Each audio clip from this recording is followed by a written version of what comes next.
Huwag gawing fashion show at iwasan ang magarbong mga kasuotan. Yan ang hiling ng ilang mga mambabata sa darating na ika-4 na State of the Nation address ni Pangulong Bongbong Marcos sa Lunes. Tila out of touch daw ito lalo't marami pa ring lugmok dahil sa sunod-sunod na mga bagyo. Para sa ibang detalye, makakausap natin sa linya ng telepono si Mayan Los Baños. Mayan, kamusta ang paghahanda para sa SONA? Maria, nanawagan ng ilang senador sa mga dadalo sa State of the Nation address sa Lunes na iwasang maging magarbo lalo na sa pananamit.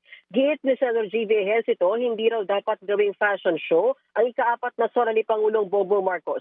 Tila insensitive ito lalo't maraming mga sinanta at naghihirap dahil sa sunod-sunod na hagupit ng bagyo at habagat. Hindi rin daw alam ni Ejercito kung bakit nakagawi ang maging pagarbuhan ang pananamit tuwing SONA na parang awards night. Hindi raw ito ang tamang panahon para rumampa at magpasikat.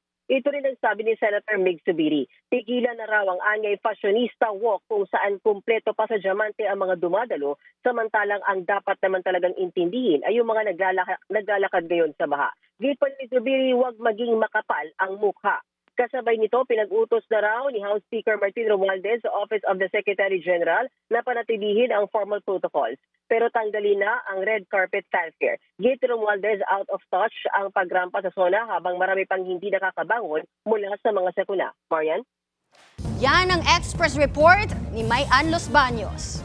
Mga kapatid, Nikki de Guzman po. Para sa pasada ng mga rumaratsyadang balita, mag-follow at mag-subscribe na sa social media pages ng News 5.